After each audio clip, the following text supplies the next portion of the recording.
Yo, what's up mga tol?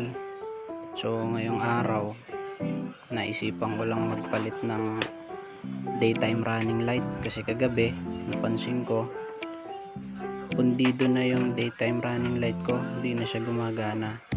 Since meron naman tayong pamalit, kaya ikakabit natin siya ngayon. At saka gusto ko ring ipakita sa inyo mga tol na nakapagkabit tayo ng hazard nang wala tayong ginagalaw na wirings. So para may pakita ko sa inyo ngayon yun, bale kailangan nating baklasin to, tanggalin natin yung side mirrors, lahat ng nakakasagabal dito, at saka yung mga screw ng ating flarings. Yan, pakita ko sa inyo, ito ayan, ito sa ilalim, tapos ito yung screw ng triangle na maskara natin sa harap, at saka itong mga to, ayan, at saka ito sa ilalim para ma-access natin yung dito sa harapan. Ayan, itong buong harap na to kailangan matanggal natin to kasi magpapalit nga tayo ng daytime running light. So nandun kasi sa loob yun, sa ibabaw ng ating headlight. Para mas madali tayo maka-access, kailangan tanggalin natin to. So pakita ko lang sa inyo mga tol kung ano yung ginawa ko na nakapagkabit ako ng hazard nang wala tayong binabago sa wirings. Umpisa tayo mga tol.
Natanggal na natin yung mga screw ng flarings natin. Bale nga pala, meron niyang dalawang plastic pins, mga pin lock to, dun to sa ilalim ng ating flaring sa harap na makikita nyo dun sa bandang fender sa likod. So kailangan tanggalin nyo rin to. Bale madali lang namang kalasin yan. Bale ang itsura kasi nyan kapag nakakabit is ganito. Yan. Ngayon, para matanggal nyo siya, tulak nyo lang yung pinakang gitna para pumasok yung lock. Mahuhugot nyo na ngayon to dun sa ating flarings. So tanggalin natin yung kaha mga tol.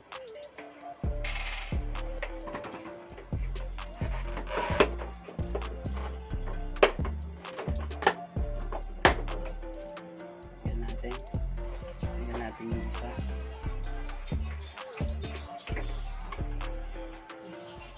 Yan, so bale dito sa harap kailangan matanggal muna natin tong dalawang bolt na to para matanggal natin yung buong harapan ng flarings natin. So gagamit tayo nito, ang size nito ay 10mm, tsaka ito. Ngayon kung meron kayong T-wrench na 10mm, siguro mas madaling gamitin. Wala tayo ngayon nun, kaya ito gagamitin natin.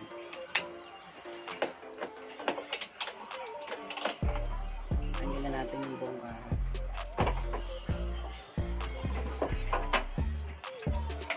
tol, natanggal natin.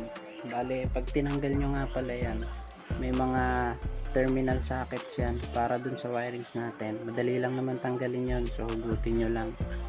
Ngayon para mapalitan naman natin yung ating daytime running light, so eto siya mga tol, pakita ko lang sa inyo. Etong socket na to, yan yung pinaglalagyan ng daytime running light natin. Para matanggal yan, pihitin nyo lang tapos hugutin. Yun, ito yung papalitan natin ngayon kasi pundido na siya. So hugutin ko mga tol, hinuhugot lang naman yung ilaw na yan. Yan, ganyan, pundido na siya, papalitan natin. So mga tol, ito yung ipapalit natin. Ayan. Ito. Nabili ko to kasama nung hazard switch, nung flasher relay, at saka nung tri-switch na pang headlight. Kasi alam niyo naman sa mga Honda units, laging nakabukas yung headlight niyan. Laging high and low lang yung meron sa stock na Honda units. So dahil gusto kong palitan, magkaroon ako ng off dun sa headlight, bumili ako ng tri-switch para dun sa ating motor. Plug and play lang naman siya, madaling ikabit. Mamaya papakita ko sa inyo. So ikakabit ko lang to mga tol. Kung paano natin tinanggal yung luma, ganun lang din yung bago. Papasok lang din natin. Yan. Tapos kakabit natin ulit yung socket dun sa butas niya para makita natin kung gumagana. Testing natin kung gumagana siya. Kabit ulit natin tong terminal na to dun sa ating motor para makita natin kung gumagana yung daytime running light. On natin yung ignition. Ayan. Tapos tingnan natin dito sa harap. So ayun, makikita nyo mga tol, gumagana siya. Kulay pula yung daytime running light natin. So yun lang, ganun lang kadali magkabit ng daytime running light sa ating unit na Honda Beat. So ngayon, pakita ko naman sa inyo kung paano ko gumawa ng hazard. Nagkaroon ako ng hazard na hindi ko pinakikialaman yung ating wirings. So madali lang naman siya, plug and play lang lahat ng mga pyesa na nabili natin. Pakita ko sa inyo mga tol. Sa harapan ng ating motor, dito sa bandang head niya, makikita natin yung panel natin. Sa ilalim nun, nandun yung ating flasher relay. Ito, kung nakikita nyo tong orange na to, yan yung flasher relay na nabili ko sa Shopee Racing kasama nung ating tri-switch, nung ating hazard switch, at saka nung ating daytime running light bulb. So ngayon, para maka-access tayo dyan, tatanggalin lang natin tong mga tornilyo na to. Ito, at saka yung iba pang mga sagabal na tornilyo dyan. Dito sa ilalim may isa pa kasing tornilyo yan dyan. Yun, so tatanggalin ko mga tol para may pakita ako sa inyo. So yun mga tol, nakalas na natin yung head ng ating motor. Ito yung ating panel gauge, ito yung kanyang cover. Ngayon, ito yung sinasabi kong flasher relay na nabili natin sa Shopee Racing. Ito yung socket nya, hugutin natin to.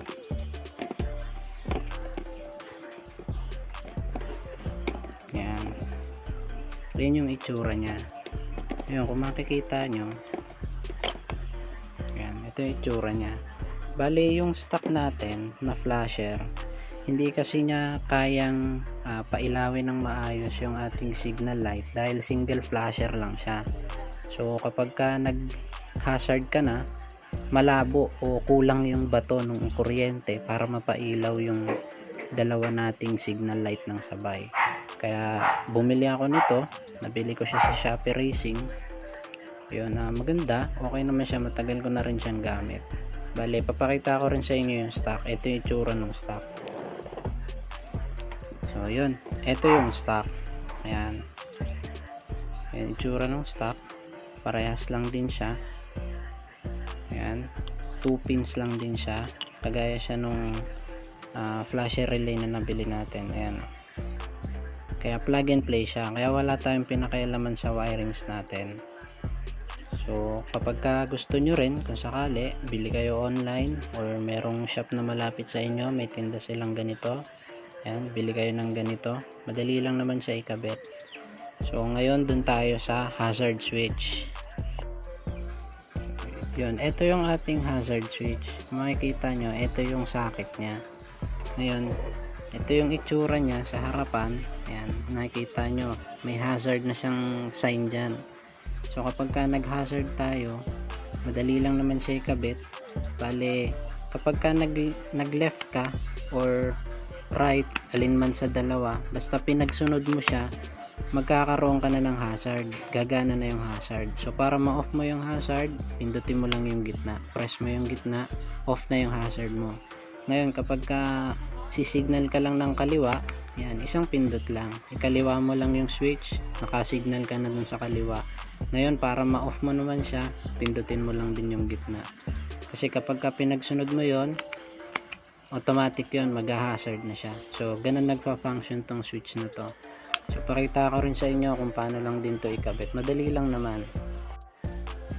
Yan, bali tatanggalin mo lang to, yung socket na to. Itong cover na to, rubber cover na to, tanggalin mo lang din. Tapos itong clip na to ng kanyang port, nape-press naman to. Ayan, para bumuka. Tapos hugutin mo. Ayan, hugutin nyo lang. Ayan, ganyan itsura nya. Plug and play lang din naman. Tapos tanggalin mo lang din yung stock mo, ipalit mo to. Yung stock, madali lang din naman tanggalin yon. Naka-clip lang din siya dito sa loob. Ayan, dito. May maliit na lock yan doon sa gilid. I-press nyo lang din yon para mahugot nyo siya. Pakita ko sa inyo yung itsura ng stock. Ito yung stock natin. Ayan, makikita nyo left and right lang yung icon nya. Wala siya ditong naka-icon na hazard. So, kaya tayo nagpalit. Ngayon, ito yung itsura nya. Pag tinanggal nyo yung stock nyo, ayan, meron lang siyang dalawang pin lock dito. Ayan, tatanggalin nyo, ipipress nyo lang yan para mahugot nyo na yung ating stock na switch. So, madali lang naman siya tanggalin, kaya madali lang din ikabit yung bago. Parehas lang din ang itsura to nung hazard na nabili natin, hazard switch na nabili natin. Ang pinagkaiba lang niya, meron siyang hazard na kasama. Mayroon siyang hazard icon dito. So, yun, pakita ko rin sa inyo kung anong itsura naman ng ating tri-switch. Ito yung ating stock na switch. Yan, kung makikita nyo sa kalumaan na nga lang din. High and low lang yan. Yan. Wala siyang off. So, ngayon, kapag ganyan yung switch natin, dahil sa yun ang stock, kahit araw nakailaw yung ating headlight. So ngayon ang ginawa ko, bumili din ako ng switch na merong off na kasama, since mahilig nga ako sa plug and play, dahil ayoko naman pakialaman yung kaha ng motor natin, tsaka hindi rin ako masyado marunong sa wirings, kaya puro plug and play lang yung binibili natin. Ngayon papakita ko sa inyo kung ano yung tsura ng tri-switch. Ito yung tri-switch. Ayan, makikita nyo tatlo ulit yung icon. Ito yung low, ito yung high, tapos ito yung off nya. So kapag ka naka-press down yan, ayan, naka-off yan. Ayan, pag pinress mo ng isa, yan na yung low nya. Pag pinress mo pa ulit ng isa, yon, naka-high ka na nun. So madali lang din siya ikabit. Ayan, makikita nyo kaparehas nung sa hazard natin, may mga pin locks lang din siyang ganyan. I-press nyo lang yan para mabunot. Tanggalin nyo yung cover ng socket.